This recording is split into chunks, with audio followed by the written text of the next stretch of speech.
এক ছিল ছোট্ট গ্রামে দুই বোন আর তাদের বুড়ি দিদিমা। গ্রামটার নাম ছিল সোনাঝুরি। তারা খুব গরিব ছিল, কিন্তু মন ছিল সোনার মতো ভালো। দুই বোনের নাম ছিল রিমি আর রুমি। তাদের বাবা মা অনেক আগেই মারা গিয়েছিল। দিদিমাই তাদের মানুষ করেছিলেন। আজকে কাজে যেতে অনেক দেরি হয়ে গেল। দিদিমা, ঘরে একটা রুটি রাখা আছে, তুমি বরং খেয়ে নিও, আমরা কাজে গেলাম।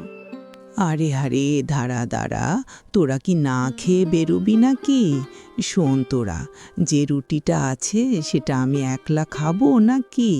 যা, রুটিটা নিয়ে আয়, আমরা তিনজনে ভাগ করে খাবো। যা, নিয়ে আয়। না না দিদিমা, এমনিতেই অনেকটা দেরি হয়ে গেছে, আর দেরি করার সময় নেই দিদিমা। আর আমাদের খিদেও পাইনি অত। তুমি খেয়ে একটু বিশ্রাম করো, আমরা চলে আসব কাজ সেরে। আমরা এলাম দিদিমা। আচ্ছা, তাহলে যাও দিদি ভাইরা, সাবধানে যেও। আচ্ছা দিদিমা। কাঠগুলো কেটে তাড়াতাড়ি বাড়ি ফিরতে হবে। দিদিমা একা আছে। সকালটা তো কোনো রকম একটা রুটি দিয়ে চলল, রাতে একটু ভাত ফুটিয়ে দিতে হবে তো নাকি? হ্যাঁ দিদি, চলো। রিমি আর রুমি কাঠ কাটার উদ্দেশ্যে জঙ্গলের বনে দিকে চলে এসেছি। চল ওই দিকটা চল, ওই দিকটার কোটরে কুড়ুল রেখেছিলাম, নিয়ে আসি। দিদি, আগে ওই গাছটা কাটবে। আচ্ছা চল। রুমি, চল সব কাঠগুলো গুছিয়ে ফেলি।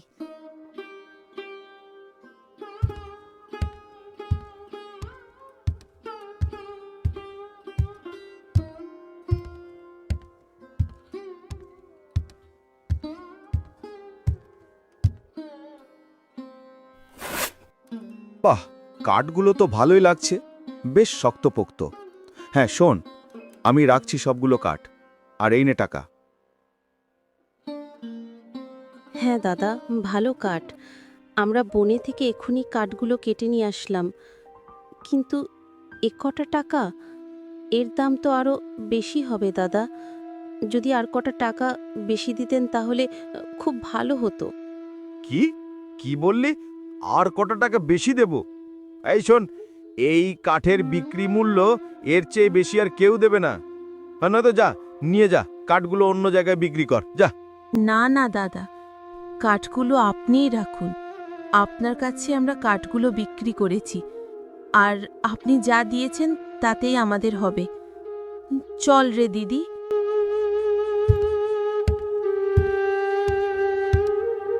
দিদি, কাঠের দোকান থেকে তো 100 টাকা দিয়েছে।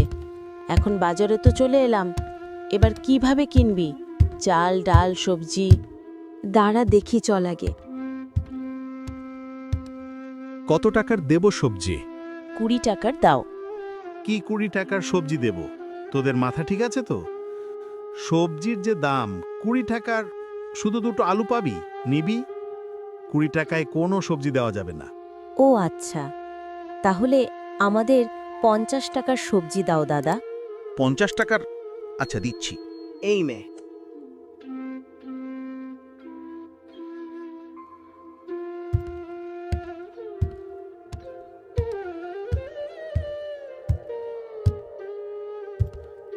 দাদা, আমাদের 1 কেজি চাল আর 8 কেজি ডাল দাও। তোদের কাছে আগেরবারে 200 টাকা পাই, সেটা দে, তারপর চাল ডাল দিচ্ছি। তোমার টাকা আমরা তাড়াতাড়ি দিয়ে দেব দাদা, তুমি চিন্তা করো না। কিন্তু আজকে তো আমার কাছে নেই, হাতে টাকা হলে আমি তোমাকে দিয়ে যাব। তাহলে যখন টাকা দিবি তখনই চাল ডাল নিস, কিন্তু এখন আমি তোকে চাল ডাল দিতে পারবো না। ওরকম বলো না গো দাদা, আমার দিদিমাটা অনেক অসুস্থ, তার মধ্যে কাল থেকে না খাওয়া আছে মানুষটা। তুমি আজকের মতো আমাদের চাল ডালটা দাও, কালকে তোমার টাকা আমি সময় করে দিয়ে যাব। কালকে? সত্যি দিয়ে যাবি তো? আচ্ছা দেব তোদের চাল ডাল, কিন্তু চাল ডালের দাম হয়েছে 60 টাকা। তোরা 30 টাকা দে, আর বাকি 30 টাকা কালকে টাকার সাথে যোগ করে দিয়ে যাবি, ঠিক আছে? আচ্ছা ঠিক আছে। এই মে।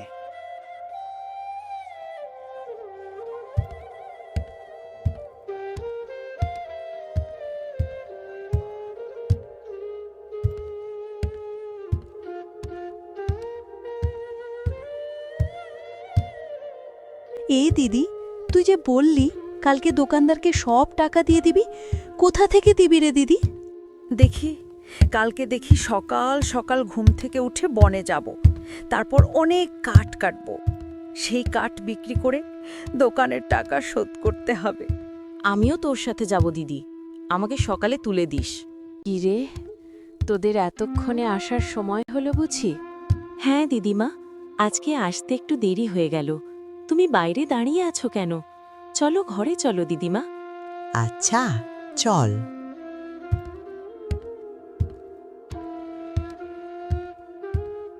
দিদিভাই, তোদের হাতে দেখি ব্যাগ, বাজার করে নিয়ে এসেছিস তোরা? হ্যাঁ দিদিমা, অল্প চাল ডাল আর কিছু সবজি কিনে নিয়ে এসেছি। ঘরে তো চাল ডাল কিছুই ছিল না, তার মধ্যে তুমি কালকের থেকে এক মুঠো ভাতও খাওনি। তাই কাঠ বিক্রি করে যে 100 টাকা পেয়েছি, তাই দিয়ে চাল ডাল আর সবজি নিয়ে এলাম। এটা দিয়ে তো আজকে রাতের মতো খিচুড়ি হয়ে যাবে। ও, আর শোনো দিদিমা, তোমার ওষুধটা নিয়ে এসেছি, ব্যাগে আছে, বের করে নিও। চল রুমি, আমি আর তুই বরং খিচুড়িটা বসিয়ে ফেলি। হ্যাঁ চল দেবে।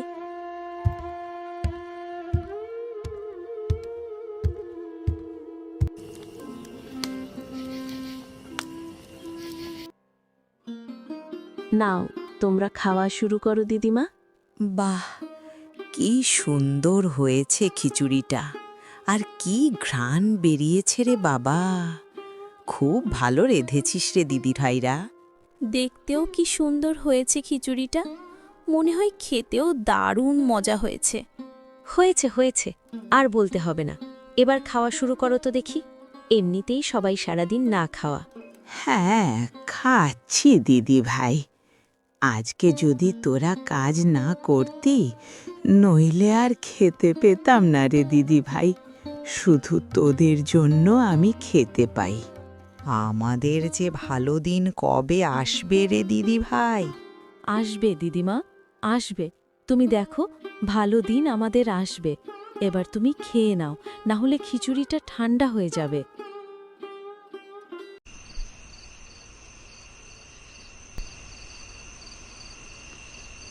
অল্প হলেও আজকে রাতের খাবারটা কিন্তু দারুণ মজা হয়েছিল রে দিদি ভাই। তোদের অত পেট ভরে খাওয়া হয়নি রে দিদি ভাই, তাই না? বেশিরভাগটুকু তো আমাকেই দিলি। না না দিদিমা, আমাদের পেট ভরেছে। তুমি ঘুমিয়ে পড়ো, রাত তো অনেক হলো, আমাদেরও কালকে সকাল সকাল উঠতে হবে। যাই, আমরাও ঘুমিয়ে পড়ি।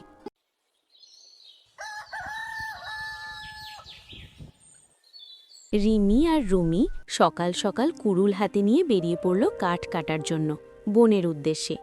বনে যেতে যেতে তারা অনেক চিন্তা ভাবনা করতে করতে গেল। তারপর বনে গিয়ে যেই কাঠটা কাটতে গেল, ঠিক তখনই কুড়ুলটা ভেঙে গেল। হায় হায় হায়, এ কি হলো রে রুমি? কুড়ুলটা তো ভেঙে গেল। এবার আমাদের কি হবে?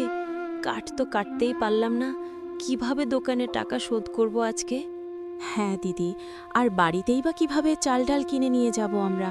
জানি না, কিছু জানি না রুমি। দিদিমাকেই বা কি বলবো? কাঠ কেটেই তো আমাদের পরিবারটা চলতো, এখন কি করব? তুমি চিন্তা করো না দিদি, একটা না একটা ব্যবস্থা হবেই। ঈশ্বর আমাদের ফেলে রাখবে না। চলো, এবার বাড়ি চলো। হ্যাঁ চল।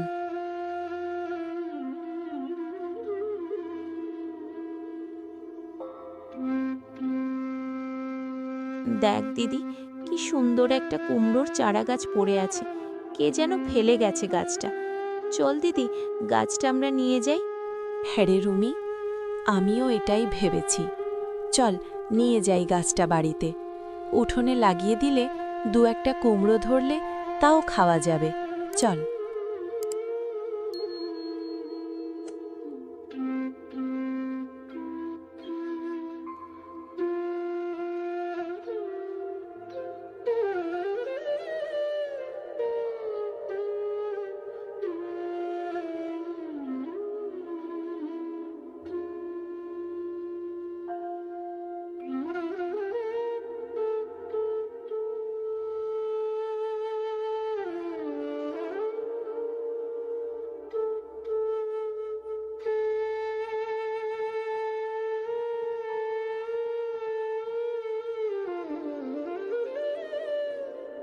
কি রে দিদিভাই, তোরা আজ এত তাড়াতাড়ি ফিরে এলি? কাজ শেষ বুঝি? না মানে দিদিমা শোনো, রুমি তুই আমতা আমতা কেন করছিস? আচ্ছা আমাদের তো সব বলতে হবে দিদিমাকে, তাই না? আচ্ছা, তোদের কি হয়েছে বলতো? তোদের মুখখানা তো ভালো লাগছে না আমার। হ্যাঁ দিদিমা, তোমাকে সব বলছি, শোনো তাহলে।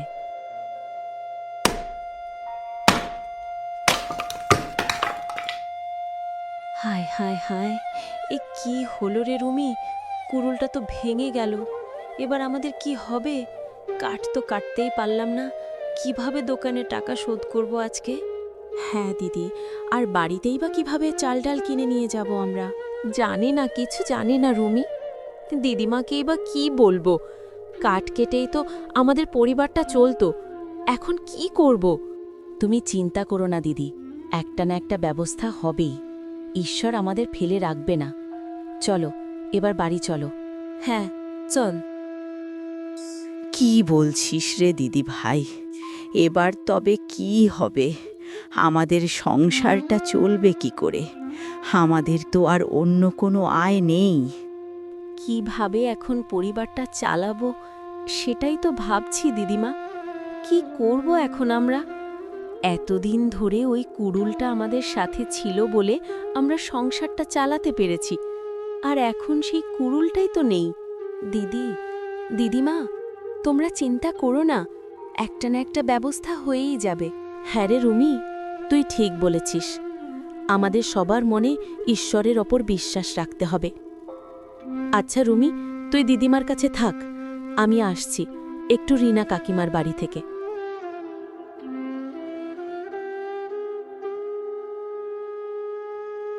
যাই দেখি রিনা কাকিমার বাড়িতে একটু মুড়ি পাই কিনা। যদি পাই তাহলে দিদিমা আর রুমিকে আজকে দুপুরে আর না খেয়ে থাকতে হবে না।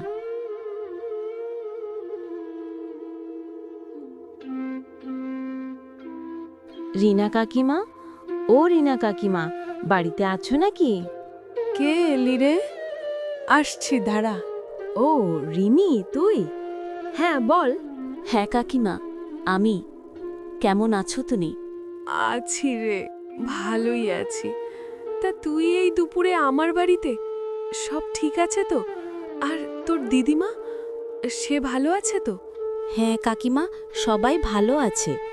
শোনো না, তোমার বাড়িতে মুড়ি আছে গো? থাকলে দাও না আমাকে দুমুঠো, আমি মুড়ি এনে তোমাকে দিয়ে যাব। যাক, সব ভালো থাকলেই ভালো। ওহ, মুড়ি দাঁড়া দিচ্ছি, তুই আয় ভেতরে এসে বস। না না কাকিমা, আজকে আর বসবো না, অন্য একদিন আসবো। আচ্ছা দাঁড়া তুই, আমি মুড়ি আনছি।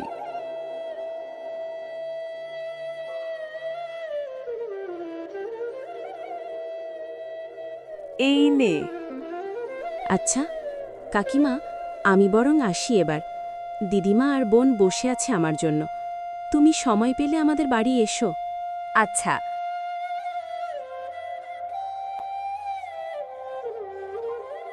দিদিমা, তুমি এখনকার মতো মুড়িটা খেয়ে নাও। রুমি, তুইও খেয়ে নে। জানি না আবার কখন খাবার জুটবে। শোন রুমি, তুই খেয়ে নে, তারপর একটু বেরোবো কাজের সন্ধানে। দেখি কোনো কাজ পাই নাকি, সংসারটা তো চালাতে হবে। কি রে দিদি ভাই, তুই এই রোদের মধ্যে রিনার বাড়ি থেকে মুড়ি নিয়ে এসেছিস আমার জন্য? এত কষ্ট করতে কে বলেছে তোকে দিদি ভাই? কি বলছো দিদিমা? কষ্ট কেন হতে যাবে? তোমরাই তো আমার পরিবার, আর পরিবারের জন্য কিছু করলে সেটাকে কষ্ট বলে মনেই হয় না। হ্যাঁ দিদি, তুই ঠিক বলেছিস। পরিবারের জন্য কিছু করতে পারলে সেটা কষ্ট বলে মনে হয় না। হ্যাঁ নে, এখন তোরা খেয়ে নে। আচ্ছা দিদি, কিন্তু তুই খাবি না? এত কষ্ট করে এই ভর দুপুরে রিনা কাকিমার বাড়ি থেকে মুড়ি নিয়ে এসেছিস। হ্যাঁ, ঠিক বলেছিস রুমি দিদি ভাই, আমরা এই খাবারটা 3 জনে ভাগ করে খাবো। কি বলছো দিদিমা? এতটুকু মুড়ি? না দিদিমা, তোমরা খাও।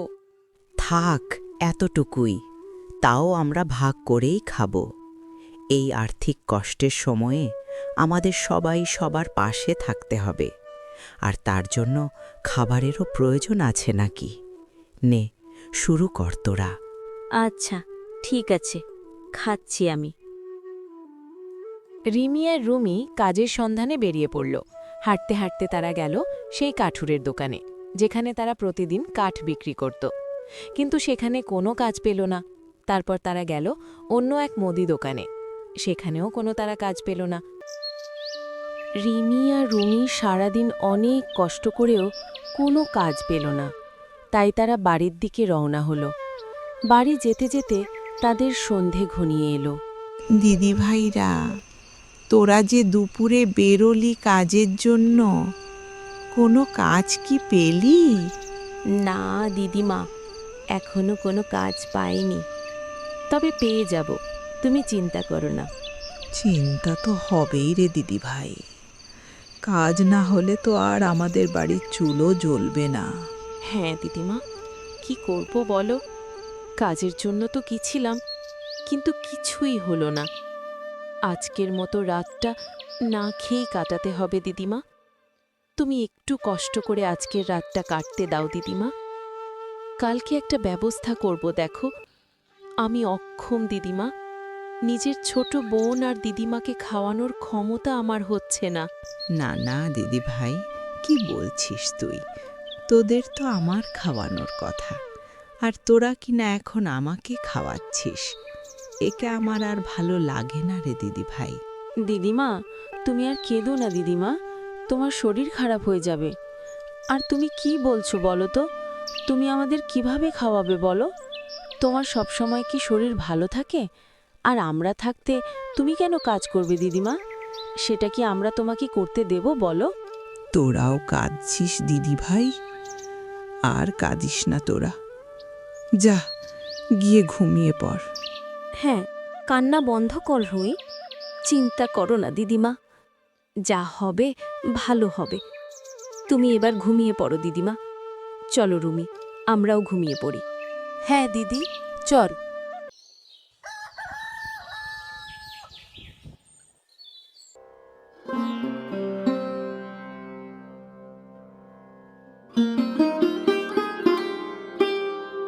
দিদিমা, ও দিদিমা, রুমি, তোরা কোথায়? এখানে আয় তো, দেখ কি হয়েছে। কি রে দিদি, কি হয়েছে? সকাল সকাল এত ডাকাডাকি করছিস কেন? তোর মাথাটা কি খারাপ হয়ে গেছে? আরে না, আমার মাথা খারাপ হয়নি। আমি যা দেখেছি তা তোরা দেখলে তোদের মাথা খারাপ হয়ে যাবে। তুই কি বলছিস বলতো দিদি ভাই? কি হয়েছে বলতো দেখি। কি বলবো দিদিমা, উঠোনের দিকে তাকিয়ে দেখো। এটা কি হয়েছে রে দিদি ভাই? সেই কুমড়ো গাছটা না, যেটা কালকে কুড়িয়ে এনে বুনেছিলি, তা রাতারাতি এত বড় হলো কি করে? তাই তো, এই দিদি, এটা কিভাবে হলো রে? দেখ, আবার একটা কুমড়োও হয়েছে, কিন্তু রংটা যেন কেমন, তাই না দিদিমা? হ্যাঁ রে রুমি দিদি ভাই, আমিও তাই ভাবছি। কুমড়োর রংটা অমন কেন? চল তো কাছে গিয়ে দেখি। আমার তো ভয় করছে গাছটা দেখে। আর তুমি হাসছো দিদিমা? এত বড় কুমড়ো গাছ এর আগে কখনো দেখিনি। হ্যাঁ রে দিদি, ঠিক বলেছিস, আমিও দেখিনি এমন গাছ কখনো। দিদি ভাইরা, তোরা দেখবি কোথা থেকে, এটা তো জেসে কুমড়ো নয়, এটা তো সত্যি সোনার কুমড়ো দেখছি রে। হ্যাঁ রে, হ্যাঁ, সোনার কুমড়ো। তোরা বরং যা, সোনার দোকানে গিয়ে যাচাই করে আয়। ঈশ্বরের নামে বেরিয়ে পড়। কি বলছো গো দিদিমা? সোনার কুমড়ো? যদি সত্যি হয় তাহলে তো আর আমাদের কোনো দুঃখ থাকবে না। চল দিদি, আমরা বরং সোনার দোকানে কুমড়োটা নিয়ে যাই। হ্যাঁ চল।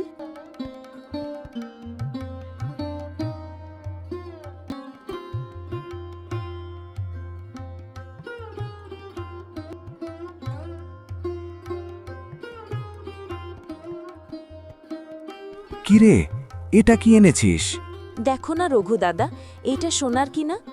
হ্যাঁ, দাঁড়া দেখছি।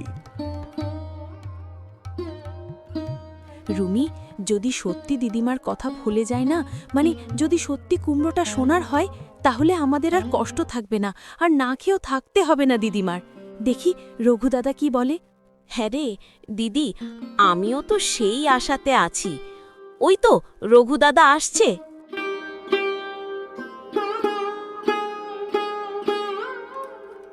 রঘু দাদা, এইটা কি দেখলে বো? হ্যাঁ রে রিমি রুমি, কি যে এনেছিস তোরা! এটা পরীক্ষা করতে গিয়ে তো আমি হতবাক হয়ে গেছি। এতটা খাঁটি সোনা আজকাল পাওয়াই যায় না, তাই একেবারে টাকাটা নিয়েই এলাম। এই নে। সত্যি এটা সোনার। আচ্ছা, আমরা আসি এবার রঘু দাদা। সোনার দোকান থেকে এবার রিমি আর রুমি বাজারে গেল। বাজার থেকে অনেক সবজি আর মাছ কিনে বাড়ি গেল।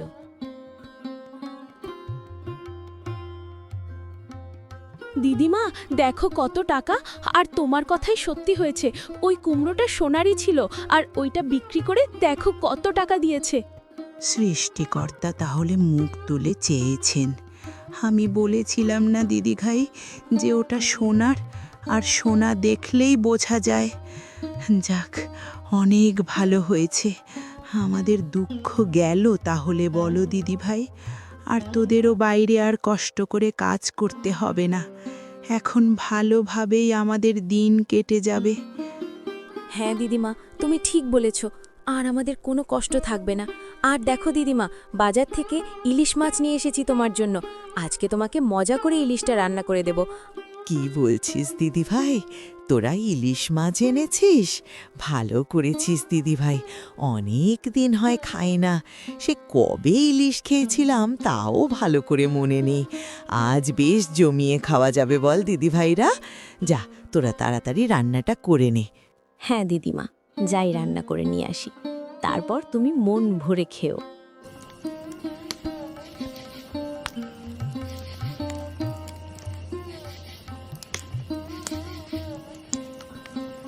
নে রুমি, দিদিমা, তোমরা খাওয়া শুরু করো।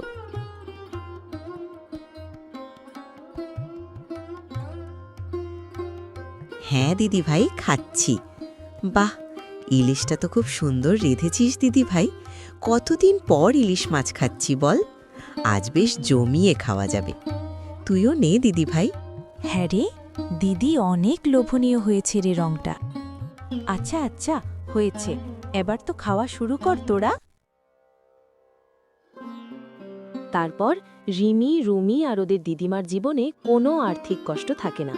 তারা প্রতিদিন সোনার কুমড়ো গাছ থেকে পেড়ে স্বর্ণকারের কাছে বিক্রি করে ভালো ভালো বাজার আর যাবতীয় সব কিনে নিয়ে আসত। তারপর একদিন রিমি আর রুমি কাতলা মাছের কালিয়া রান্না করছিল। ঠিক তখন, হ্যাঁ গো, এত সুন্দর খাবারের ঘ্রাণ কোথা থেকে আসছে বলো তো? হ্যাঁ, ঘ্রাণটা তো আমিও পেয়েছি গিন্নি। এই দিক থেকে আসছে, আর এই দিকে তো রিমিদের বাড়ি। হ্যাঁ হ্যাঁ, ঠিক বলেছ। এদিকটা রিমি রুমিদের বাড়ি, আর ওদের তো নুন আনতে পান্তা ফুরোয়। ওদের বাড়ি থেকে এত সুন্দর খাবারের ঘ্রাণ, না, ব্যাপারটা দেখতে হচ্ছে তো। ঠিক বলেছ গিন্নি। ওরা ওদের দিদিমাকে নিয়ে তো দুবেলা ভালো করে খেতেই পারে না, তাহলে ওদের বাড়ির থেকে এত ভালো খাবারের ঘ্রাণ। চলো ওদের বাড়ির দিকে যাই, তাহলেই বুঝতে পারবো। চলো দেখি। সীমা আর ঘনাই মিলে রিমি রুমিদের বাড়ির দিকে গেল, এটা দেখতে যে তারা কিভাবে এত উন্নতি করছে। তারপর চুপি চুপি তাদের বাড়ির উঠোনের দিকে গেল। তারপর যা দেখল সেটা দেখে তারা হতবাক হয়ে গেল। দেখল যে রিমি রুমি ওদের কুমড়ো গাছ থেকে সোনার কুমড়ো ছিঁড়ছে। কি দেখছি গো, সোনার কুমড়ো! তার জন্যই তো বলি, তাহলে ওদের এত উন্নতি এই গাছের জন্য। এই গাছ আমাদের চাই, বুঝলে গো?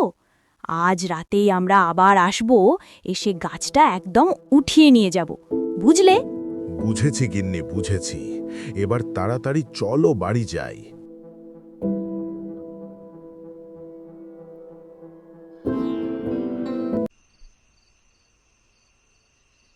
সীমা আর ঘনাই রিমি রুমিকে সোনার কুমড়ো পাড়তে দেখে লোভ সামলাতে না পেরে রাতেই তাদের বাড়ি আসে কুমড়ো গাছটা উঠিয়ে নিয়ে যাওয়ার জন্য। কুমড়ো গাছটা হাত দিতে এক অলৌকিক আলো তাদের বেঁধে ফেলে। এ কি হচ্ছে গো? জানি না গিন্নি, এটা মনে হচ্ছে কোনো জাদুর গাছ। বাঁচাও বাঁচাও আমাদের বাঁচাও বাঁচাও।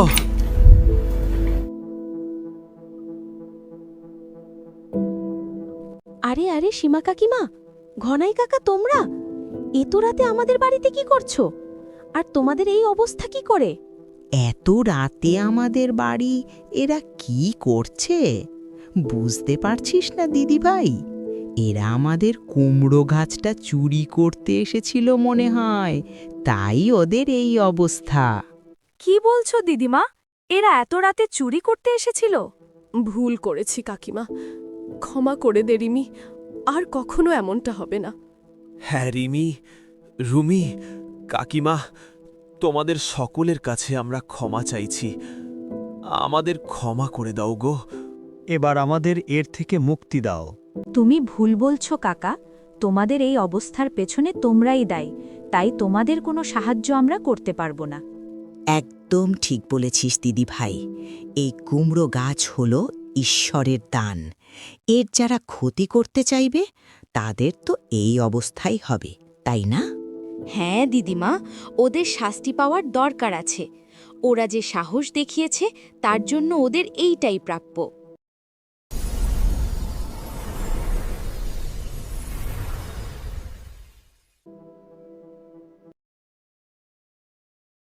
তুমি একদম ঠিক বলেছ রুমি, যার যেটা প্রাপ্য তাকে তো সেটা পেতেই হবে। আর ওদের এই ভুলের জন্য অনেক বড় মাসুল দিতে হবে, যেটা ওরা ভাবতেও পারছে না। না না, এটা করবেন না। আমরা আর এই ভুল পথে যাব না।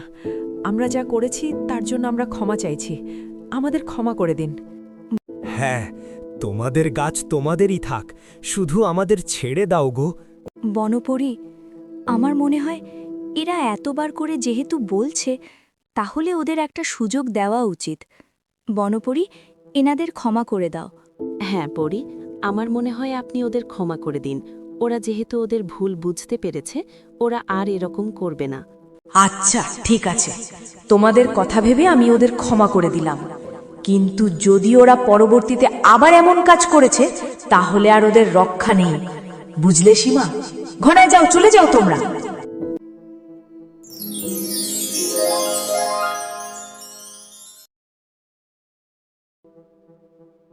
এবার তোমাদের আর কেউ বিরক্ত করবে না। তোমরা ভালো থাকো, আর কোনো দরকার হলে আমাকে স্মরণ করো। বনপরি বলে ডাকলেই আমি হাজির হয়ে যাব। আমি আসি।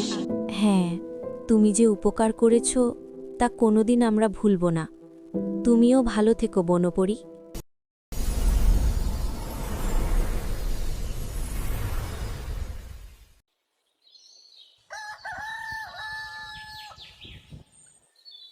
আর ওদের জীবনে কোনো সমস্যা আসে না। তারপর রিমি, রুমি আর ওদের দিদিমা ভালোভাবে জীবন কাটায়।